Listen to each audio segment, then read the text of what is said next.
Just let that sink in for a second. These are families who lost everything in wildfires, right?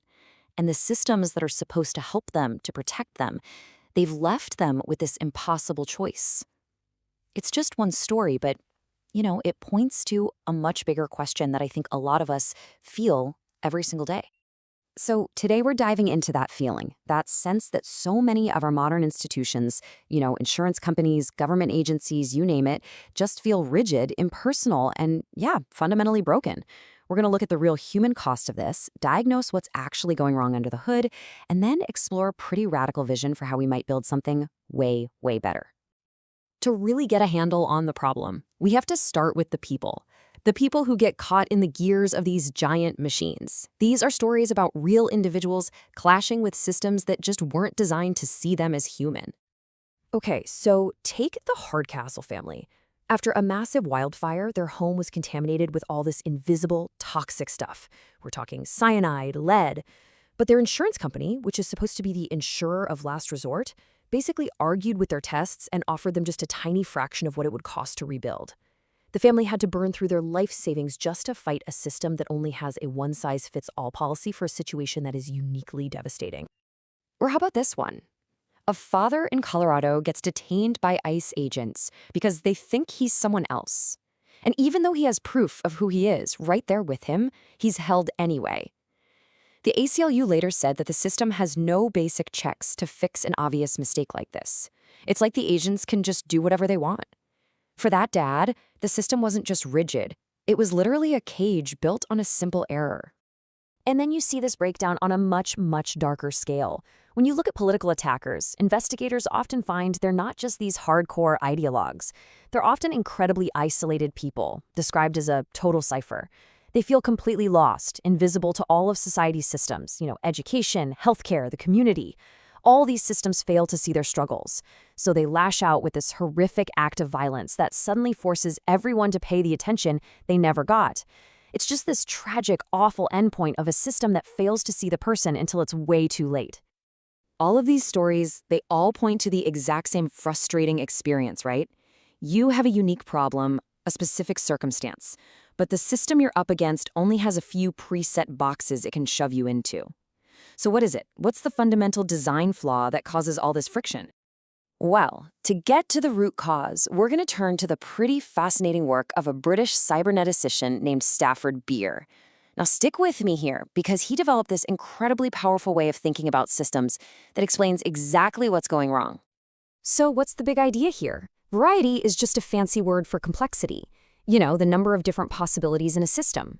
Beer's law says that if you want to manage a complex system, your control mechanism has to be just as complex. It's simple, really. You cannot manage the infinite variety of human lives with just a handful of rigid, simple rules.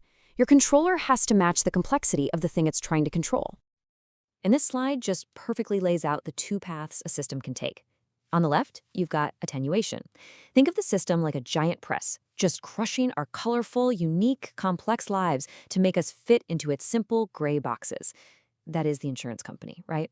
But on the right, you've got amplification. Here, the system grows like a tree. It creates more branches, more options, like a department store hiring more salespeople to handle the complexity of the world around it. And this quote from Beer, wow, it really gets to the heart of the danger here. When we only rely on these rigid, variety-reducing models, our own thinking gets trapped. We literally stop seeing other possibilities. Now, that's bad enough when the system is just some slow, annoying bureaucracy, but it gets absolutely terrifying when the system is designed to be a black box, operating in the shadows with zero accountability. And that brings us to systems that aren't just rigid, they're designed to be completely invisible. We're talking about covert government programs that have this immense control over society, often using violent and totally illegal methods.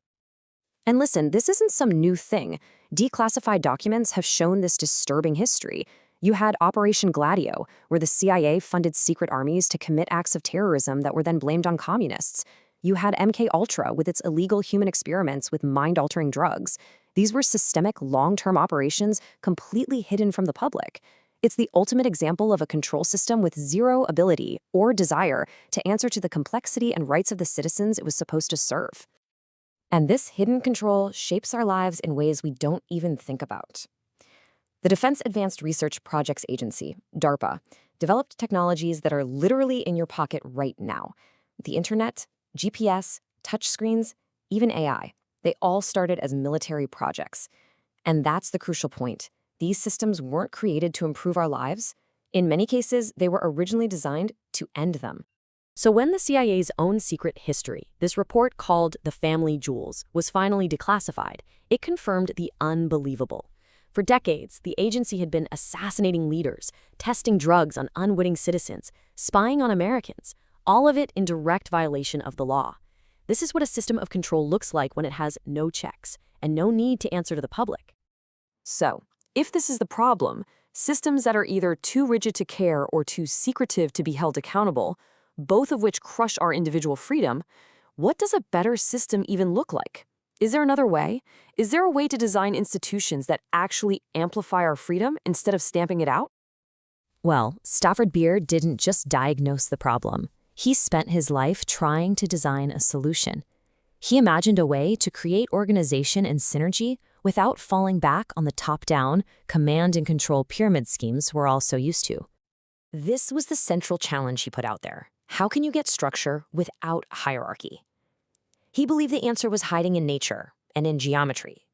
And he found a model for a truly democratic, responsive organization in the shape of an icosahedron. That's a 20-sided shape where every single point is equal. Okay, so how does this actually work? First, you've got the people. They aren't in some pyramid. They're the 30 edges of the shape. Everyone is equal. The topics they discuss are the 12 nodes, or points, that connect them. This means information doesn't trickle down from a boss. It reverberates and echoes across the entire structure. The whole system is held together by something called tensegrity, a cool concept from the architect Buckminster Fuller. It's a model for organization that's built on connection, not command. But in the end, Beer believed that building better systems wasn't really a technical problem. It's a mental one. It's about letting go of our old, trapped models of thinking and just having the courage to imagine something totally new. It requires intellectual freedom. So from a simple insurance claim all the way up to the structure of our society, the systems we build have huge consequences. They can be cages that reduce our humanity, or they can be tools that amplify our freedom and our potential. The design is really up to us. The only question left is, what will we have the courage to build next?